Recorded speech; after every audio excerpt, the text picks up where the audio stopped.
Hello, welcome to another episode of the Ask Minister Yo podcast. In today's episode, we are discussing the fourth and final type of toxic communication styles. So, today we're going to talk about stonewalling. Stonewalling happens when a person is in a conversation with someone and they are feeling overwhelmed, they withdraw and they shut down. This is the normally the husband, but sometimes it can be the wife as well. This is the person where you're having a conversation, it's getting intense, and the person just stops talking.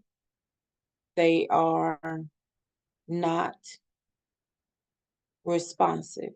They are either avoiding eye contact, maybe they're looking at their phone, maybe they turn up the television to drown you out, maybe they put their ear earbuds in so they won't have to hear you. They are letting you know I'm done talking. This is not um a correct way to communicate. Sometimes stonewalling can be the result of contempt. Remember week two, we talked about contempt, and contempt was when you are attacking a person's um, character in a way where you are very disrespectful. Yeah, it's like not good. As a result of you going all the way to the left with the conversation, now the person who is receiving this contempt is now shutting down. Um, they may even walk away, and because they need a break and they don't know how to tell you, okay, enough. Sometimes we see this with wives who are very talkative, and maybe we are talkative at the wrong time. And sometimes you can be saying the right thing, but it's at the wrong time. And your spouse is not ready to hear what you have to say, or it could be the right time, but we're not saying it in the right way. So we have to realize there are two different ways that people process information. Women, we process as we talk. We want to talk about it. We processing it as we talking about it. By the time we finish talking about it, we've already come up with a decision about what we're going to do, how we're going to move forth in this situation. Men are totally different. They'll talk to you about it, but they're not coming up with a decision. They're going to want to take some time and go off by themselves to process alone without talking. They might play a video game, they might play pool, they might watch a movie or a sports game. They processing, but not like we do. They process without talking alone, away from you. They are wired different. So don't think that every time he walks away and say, "Hey, I need some time," he's running away from the conversation, that he doesn't, just not want to address the issue. That's not necessarily the case because they're wired differently. Now, I must balance this and say that husbands or wives, if you ask for a break, if you ask for time to process the situation, it is up to you to keep your word and come back and address the issue at hand. It is not fair that every time your spouse want to have a difficult conversation, you use stonewalling and then you say, "Hey, I need a break." But then you never come back and address the issue. You don't want to do that because that's not only toxic, but that leads to mistrust in your relationship. You definitely want to be aware of your feelings during the conversation. Be aware of how you're feeling. And if you're the receiver, definitely be aware if it's becoming too much for you to handle. If you're the person initiating the conversation, be aware of your spouse's body language. Are they withdrawing? Are they pulling away from you? Are you losing them? You can tell when you've lost the attention of the person you're speaking to. So don't be so caught up in your story, so caught up in what you're saying that you don't know, hey, I lost the person I was talking to. You know, also take a break. Be aware of your words. Be aware of what you're saying, how you're saying it. Are you using words that will lead to contempt? Are you being disrespectful? Are you being rude? Are you using sarcasm? Are you belittling them? Are you calling them out their names? Are you criticizing them? Be careful how you say what you say. And also create an environment when you're not having a difficult conversation. Foster the environment that your spouse can tell you anything. That means that when they do tell you something that may not be considered good news, you don't blow up. You don't go all the way to the left on them.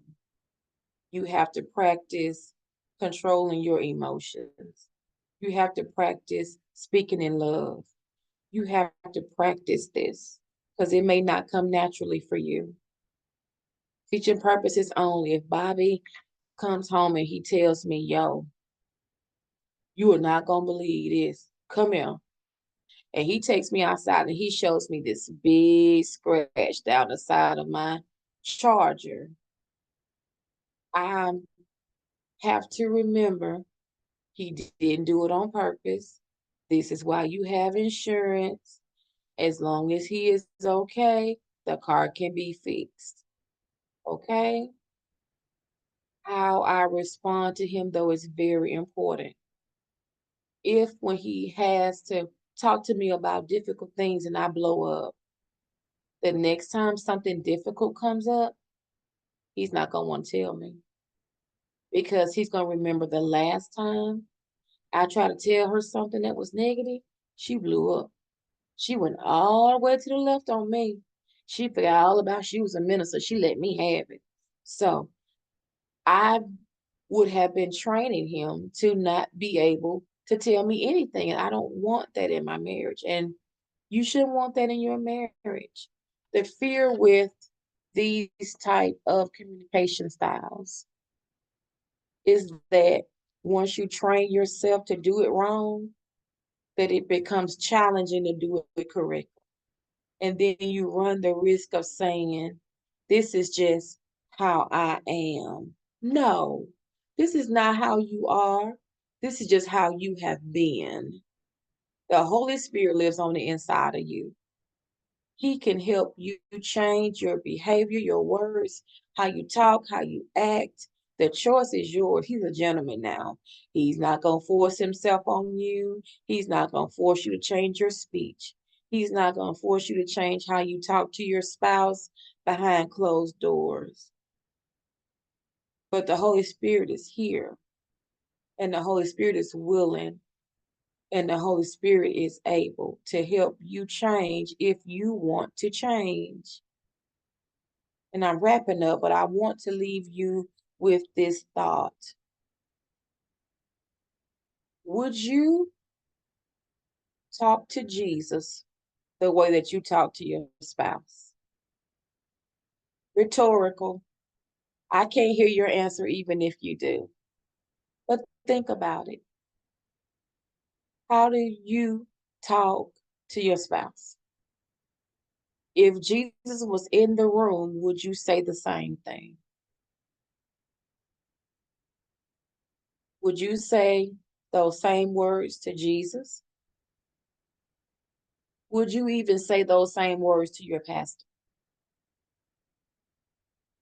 Okay, ladies, would you?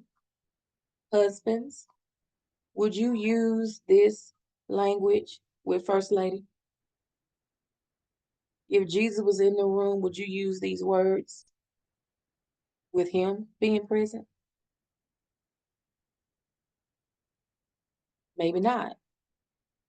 But I want you to realize something that's very important, that just because you don't see Jesus in the room, he's there. Jesus said, I will never leave you or forsake you. Guess what? When you're talking to your spouse crazy, Jesus is right there. The Holy Spirit is there being grieved because you are not representing Jesus Christ well. But it's a choice. It's my job to give you information, but it's your job to choose to want to change. I want you to have a better marriage.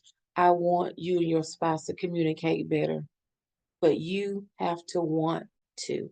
You have to be committed to be a better person. It's all on you. That's all I have today. I pray this series was a blessing for you. It was so fun for me. I look forward to seeing you again next week. Until next time, go in God.